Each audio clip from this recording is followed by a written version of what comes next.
We are going to learn simple past tense. සරල අතීත කාලය. සරල අතීත කාලය. මේ tense එක භාවිත කරන්නේ කුමන අවස්ථාවන් වලදීද?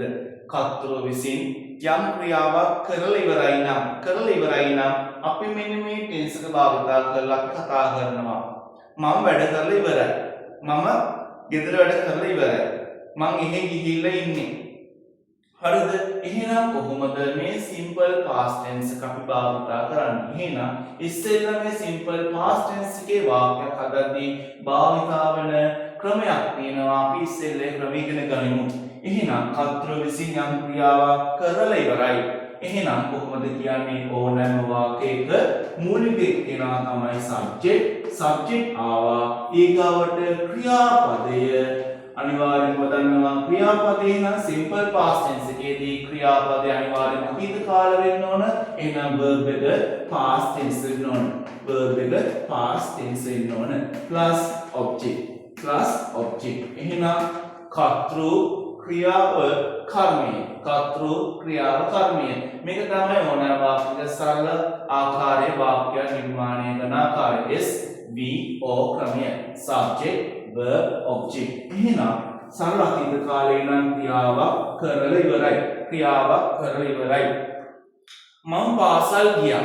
මම පාසල් යනවා නම් I go to school. ඒ වර්තමාන කාලය. මම අතීතෙන් කියන්නේ කොහොමද එන්නේ වාක්‍යය? මම පාසල් ගියා. එහෙනම් කොහොමද කියන්නේ? ගියා කියන්නේ when. යනවා go.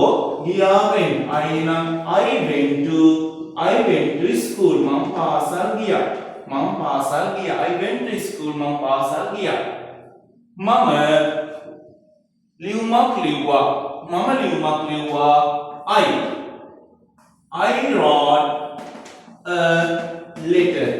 I wrote a letter. Simple past tense එකේ විශේෂත්වයක් තමයි කර්තෘ ඒකවචන වුණත් බහුවචන වුණත් ක්‍රියාපදයේ past tense. කර්තෘ ඒකවචන වුණත් බහුවචන වුණත් ක්‍රියාපදයේ past tense විය යුතුය. එහෙනම් I went to school කියන්නේ මම පාසල් ගියා. I wrote a letter කියන්නේ මම ලියුමක් ලිව්වා. එහෙනම් ඔහු ලියුමක් ලිව්වා කියන්නේ කොහොමද? ඒ කියන්නේ he wrote a letter. ඔහු ලියුමක් ලිව්වා. එහෙනම් ඔයාලට පැහැදිලි පුතේ I කිව්වත් he කිව්වත් ක්‍රියාපදය අතීත කාලය. I කියන්නේ බහුවචනයි, he කියන්නේ ඒකවචනයි. හැබැයි ක්‍රියාපදය අනිවාර්යෙන්ම අතීත කාල විය යුතුය. මේ සරල examples ටිකකින් මේ උගන්වන්නේ ඉතාම කෙටි පාඩමක්. simple past tense එක subject verb object. subject කියන්නේ කර්තෘ පසු ක්‍රියාව past tense වෙන්න ඕන simple past tense එකේදී. ඊගාවට object. හරිද? එහෙනම් අද ඉගෙන ගත්තේ simple past tense කියන ඉතාම චූටි පාඩමක්. හැබැයි ඉගෙන ගන්න ගොඩක් දේවල් මේ පාඩමේ තුල තියෙනවා. හරි.